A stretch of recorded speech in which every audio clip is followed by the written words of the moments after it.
Hi friend, इससे पहले वाले वीडियो में अर्थशास्त्र की प्रकृति के बारे में पढ़ा था, जिसमें अर्थशास्त्र को मतलब विज्ञान मानने के आधार के बारे में जाना था।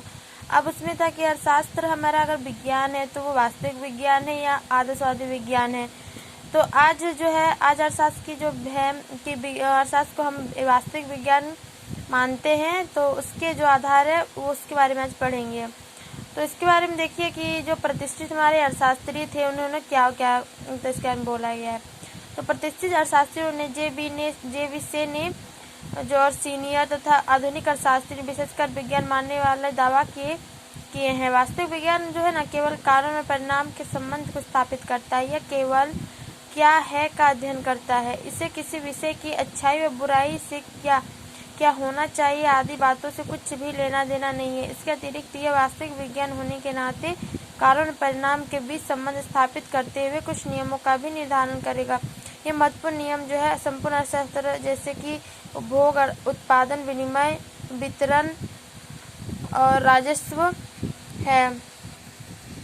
देखिए जैसा कि मतलब है कि अर्थशास्त्र हमारा विज्ञान है और वास्तविक विज्ञान है।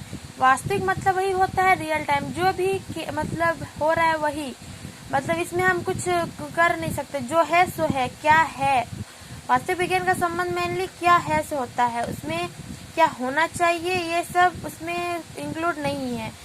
तो इसमें जैसे कि वह कारण परिणाम का विशेषकर जो है उस संबंध को बताता है कि कोई चीज़ है मतलब तो वो मतलब है तो उसके कारण क्या है, मतलब दोनों के बीच परिणाम को बताता है।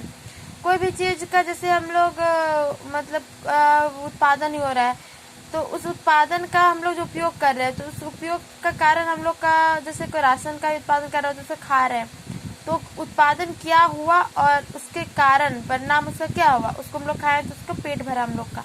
तो इस तरह का जो वास्तविक विज्ञान हमारा अर्थशास्त्र में तो आता है, तो उसमें वो कारण परिणाम के बीच को जो संबंध को बता देता है।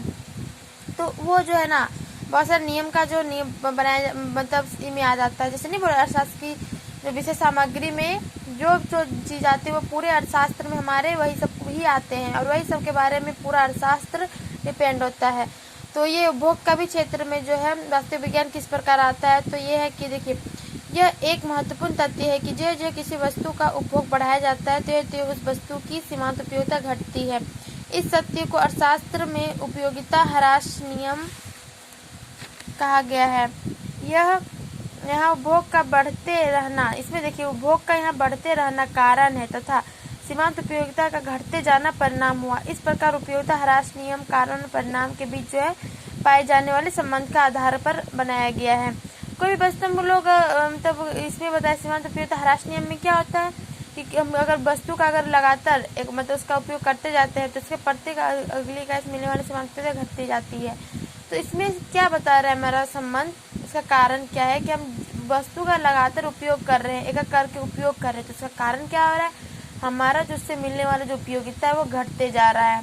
तो जो उपयोग का होना हम लोग का जो है वो क्या है और मतलब उसका कारण परिणाम हुआ हम लोग का क्या, उसका उपयोगिता घटते जाना।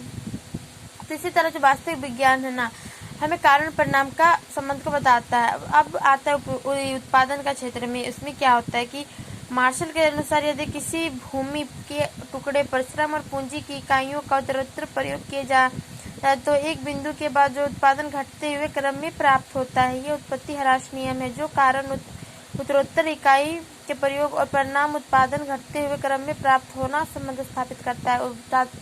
अब इसमें देखिए कि उत्पादन के नियम में क्या होता है ना कि जैसे हम कोई भी क्षेत्र है, कोई भी भूमि में अगर हम एक से ज़्यादा अगर उसमें कुछ पूंजी का निर्माण या कुछ खादी वगैरह डाल दे तो उससे है ना उत्पादन बढ़ने की जगह क्या होता है, घटने लगती है। तो इसी मार्शल के अनुसार कहा गया किसी भी भूमि या क्षेत्र में जो है ना पूंजी के अगर इकाइयों का उत्तरोत्तर मतलब एक सीमा के बाद भी अगर हम उससे ज़्यादा प्रयोग करने लगते हैं ना तो एक सीमा के बाद होता है उत्पादन बढ़ने की जगह में घटने लगता है, जिसे उत्पत्ति ह्रास नियम कहा जाता है। तो इसमें उत्पत्ति ह्रास नियम जो है उसमें क्या हो रहा है कि उत्पादन का जो पूंजी का जो उपयोग है उसको एक अतिरिक्त इकाई तक का मतलब उसका लगाया जाना ये कारण हुआ और उसका परिणाम हमारा क्या होता है, उत्पादन का घट जाना, ये उसका परिणाम हुआ। तो ये भी उत्पादन में जो है बता रहा उत्पादन के क्षेत्र में कि ये कारण परिणाम के बीच जो संबंध स्थापित करता है। अब आता है विनिमय के क्षेत्र में, तो विनिमय के अंतर्गत यह बात का अध्ययन किया जाता है कि किसी वस्तु की कीमत में परिवर्तन होने के परिणाम स्वरूप उस वस्तु की मांग तथा पूर्ति में क्या परिवर्तन होते हैं। स्पष्ट है कि कीमत बढ़ने पर मांग घटेगी, जबकि उस वस्तु की पूर्ति में वृद्धि होगी। यह मांग और पूर्ति का नियम है। तो जैसा कि विनिमय में बताया गया है कि कोई भी, इसमें भी कारण और परिणाम का ही संबंध बता रहा है। तो इसमें जो नियम का बताया गया है मांग जैसे पूर्ति, कि कोई भी वस्तु का अगर कीमत बढ़ जाता है तो उसका होता प्रभाव क्या है कि मांग उससे घट जाता है। तो इसमें क्या है, कीमत का बढ़ना इसका कारण हो गया, और उसका परिणाम क्या हो गया कि उसका जो मांग घट जाता है। और वही पूर्ति का नियम में हो जाता है कि उल्टा होता है, और कीमत बढ़ जाता है तो उसके कारण क्या हुआ, पर उसका परिणाम क्या हुआ कि उसका पूर्ति भी बढ़ जाता है। इसमें भी कीमत और उसका मतलब पूर्ति और या मांग में जो संबंध हो रहा है, मतलब कारण परिणाम, वही हमारा वास्तविक विज्ञान बता रहा है। इसके बाद जो देखिए आता है कि वितरण। तो वितरण डिस्ट्रीब्यूशन में, तो वितरण के अंतर्गत मजदूरी निर्धारण की समस्या महत्वपूर्ण। यहाँ यह कहा जा सकता है कि जो मजदूरी की संख्या बढ़ती है तो मजदूरी की दर घटती है। इस परिवर्तित मजदूरी का सिद्धांत कहा जाता है। मतलब कि जैसे कोई भी उत्पादन में हमारा अगर मजदूर की संख्या धीरे धीरे बढ़ने लगता है तो उसकी जो मजदूरी का दर है वो भी घटने लगता है, क्योंकि मतलब मजदूर की संख्या बढ़ जाती है। वही काम के लिए जहाँ 10 मजदूर की जरूरत होती है वहाँ अगर 20 लग जाए तो उसमें जो होता है ना, मजदूरी का जो दर होता है वो घट जाता है। तो इसमें वही हो रहा है कि इसमें भी कारण और परिणाम जो हमारा आ रहा है वो सामने आ रहा है, क्योंकि इसमें मजदूरी की संख्या बढ़ने का जो ये बढ़ता है वो कारण हुआ, और उसके परिणाम, उसके कारण क्या होता है कि इसका दर हमारा घट जाता है, जिसे मजदूरी का जो सिद्धांत कहा जाता है। तो इसमें भी कारण और परिणाम के बीच जो संबंध को बताया गया है। इसका जो राजस्व के आता है, जो राजस्व के अंतर्गत का सिद्धांत भी कारण परिणाम का जो संबंध के आधार पर बनाए हुए हैं। तो प्रयुक्त तथ्यों से यह स्पष्ट है कि अर्थशास्त्र वास्तविक विज्ञान है। मतलब कि इसमें भी हमारा कारण परिणाम के बीच जो है संबंध को हमारा बता रहा है।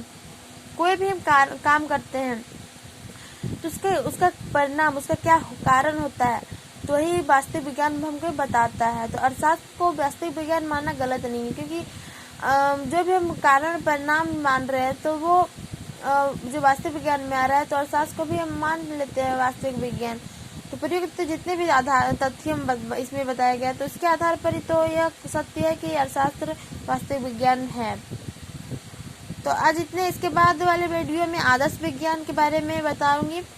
तो इसके आदर्श विज्ञान में क्या होता है नहीं होता है, तो उसमें इसमें वास्तविक विज्ञान में मेनली याद रखिए कि इसमें जो होता है ना संबंध, उसका क्या है से होता है, वास्तविक से होता है कि क्या है, अभी जो चल रहा है इसमें क्या है, इसमें क्या होना चाहिए उसका संबंध नहीं बताया जाता है। क्योंकि इसमें इसलिए बता रहा है कि जैसे कोई चीज़ हो रहा है कि कीमत बढ़ रहा है, तो इसमें बोला जाएगा कि हाँ कीमत बढ़ रहा है, कीमत को मतलब कैसे कंट्रोल किया जाना चाहिए, ये इसके वास्तविक विज्ञान में ये हमें नहीं बताता है। तो हमें ये याद रखना है कि वास्तविक विज्ञान का संबंध क्या है से होता है, इसमें क्या होना चाहिए इसका संबंध हमारा नहीं, वास्तविक विज्ञान से नहीं होता है। तो thank you for watching my video. तो इसके बाद वाले वीडियो में देखिएगा आदर्श विज्ञान का होता है कि अर्थशास्त्र में आता है। Thank you.